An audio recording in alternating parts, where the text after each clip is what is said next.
right, welcome back, sports fans, to another episode of Off the Cuff with Monte and Geoff. What we kind of hope is Central Nebraska's premier podcast / YouTube channel. I don't know, maybe What's our competition? I don't know. That's why setting our goals really high. Anyway, we have an exciting guest tonight. We have Ravenna Head Football coach Dan Bolling joining us for a couple episodes. Thanks, Dan, for coming on. Thanks for having me. Appreciate it. Absolutely. Obviously, if we're bringing a football coach on, we're not going to talk volleyball. We're not talking baseball. No, probably not. No. So tonight we wanted to talk about this year's Ravenna football season, which was very successful, I think.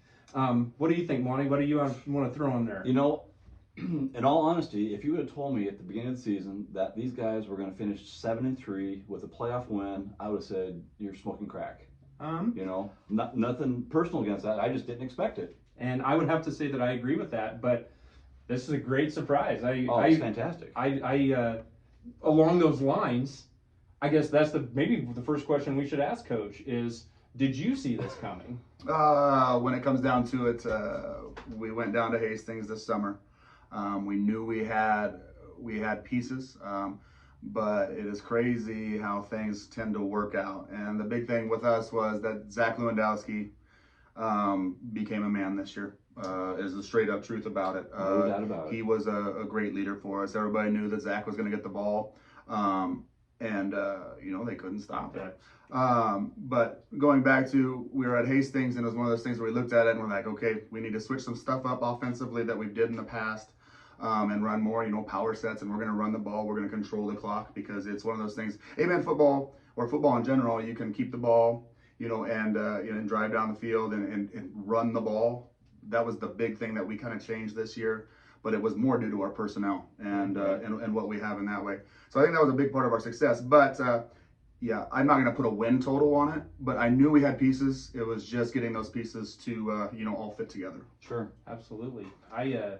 I don't know. There's some things that he just said there that maybe we could take to the college. You're not looking for a college. No, I'm good. I'm safe here. Being able to run the ball and adapt to the personnel. No, that's for another podcast or another YouTube segment. But yeah, honestly, a couple things you said there really, struck me. And I know Monty and I had talked about this. The games I watched with Zach, you could tell there were a lot of times it's like, that guy's the best player on the field. You could just tell, whether it's offense or defense. Yeah. I mean, obviously it takes more than one guy to win games, and I know you preach that. It's a team sport and all that. But man, when you have the alpha dog on your team in a lot of situations, and being a good leader like he was, that brings everybody else's play up. So that's exciting. The crazy thing about it is, and I have to mention this, and Zach's a great kid, and I love the death out of Zach, but I didn't. It came down to it. We're sitting at homecoming after that tough loss to Nebraska Christian. But sure. And one of his points on there that he talked about was that he wasn't going to go out for football his freshman year. I know. And I heard that, and I was like, "Are you kidding me?" I never knew it. And I was, you just get to thinking, like, man, how things would have changed if Louis wouldn't have went out. No kidding. But what it comes down to is the fact that he fought through it. At being a freshman, it's just. You go through it and look where he's at now, and it's pretty cool, and it's a story for everybody that's a small little freshman. You never know what's going to happen, especially when maturity hits. I remember when he first started being the quarterback as a sophomore. Yep. I didn't think he was going to make it through the season. He was so skinny. Yep. But he got some scared speed though too. He had that scared sophomore speed, which I loved. It was awesome. See, and that's another thing Monty and I talk that we love about sports is that obviously we love the competition. We love that there's a winner and loser, but there's so much to be learned from sports. And right there, what you're talking about, Zach, working through adversity, allowing himself to mature and come of age type situation. And then, like you said, look what happened. We were looking at the stats and top 5 in the area, or is that statewide? This here was Ravenna records here. Oh, Ravenna records. Yeah. Top 5 in Ravenna records. All time. All time as far as we know, correct? Since 97. So there are a couple older totals on here though. Too. That people had called in. They called in to Coach Hud when he was here, and then I see. Yeah. Okay. So that speaks a lot to that. Another thing, I don't know. I'll let Monty go with the next question. We covered the first question already, but I was curious if there was an early game this year that told you how good you could be. I mean, I know what my feeling is on that, but yeah. Well, I don't know. When it comes down to it, you play that first one and you play Ansley Litchfield pretty well, right? And they were having a lot of hype towards them, bringing some dudes back and whatever else. I mean, I can't really say that there was that clicking moment of like, oh man, this is going to be here. Sure. Yeah, I guess I really can't answer that. It didn't. What's jumping out at you? Well, I thought it was the Cambridge game.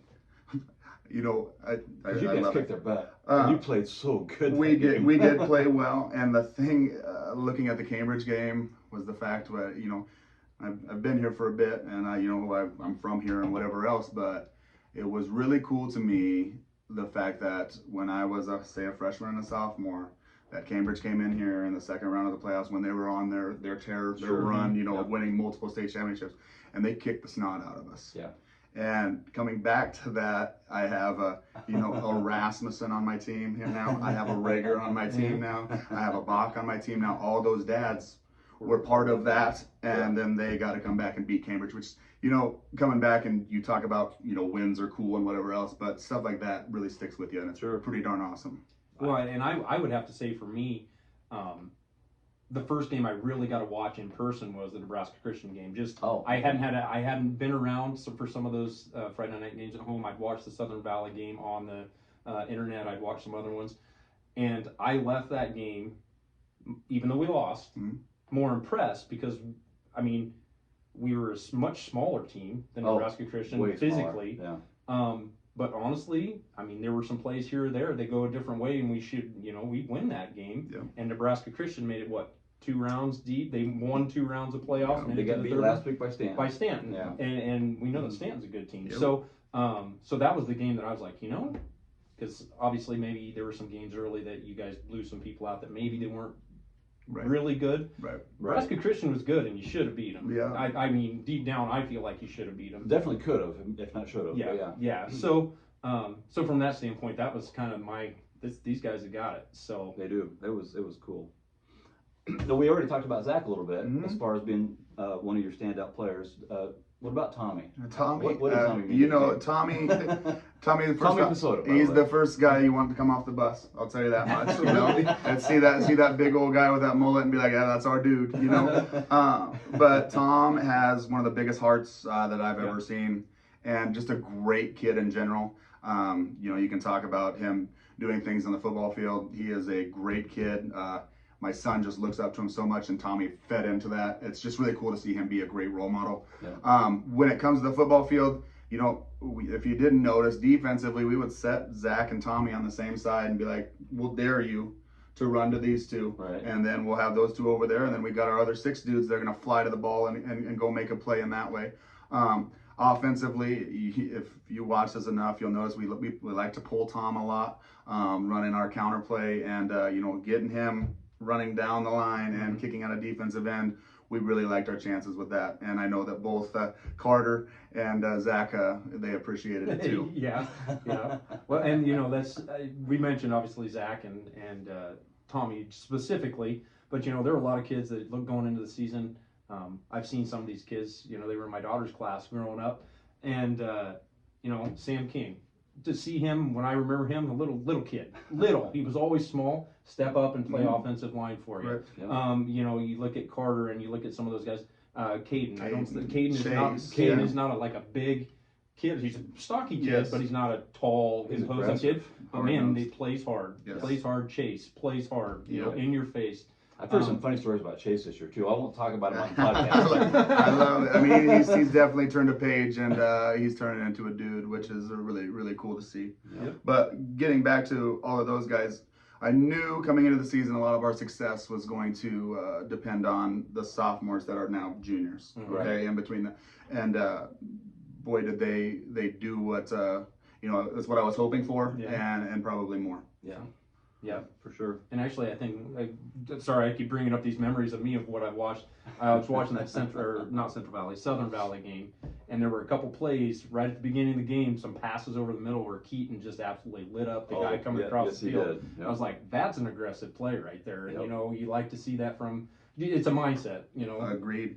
That our defense this year was one of the funnest to coach, but I mean, the thing about it is they were super aggressive.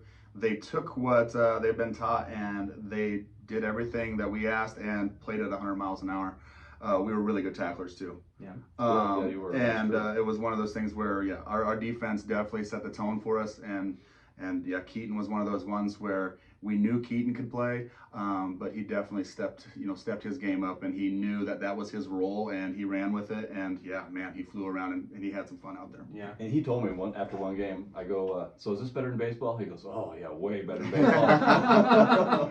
That's funny. Well, it's good to see those kids. And like you said, it's we had a really successful. You had a really successful season, and the kids had a really successful season. But I think this sets that just having success breeds more success. It makes those kids that are younger see this and want to step up. In my opinion, it's one of those things. It's a culture deal. No, So I agree totally. Fantastic year, Dan. Thank you. I appreciate it. yeah. So anyway, that was our little bit recapping the 2022 Ravenna football season. We're going to take a little short break and come right back to you. This is Geoff signing off. And Monte. See ya.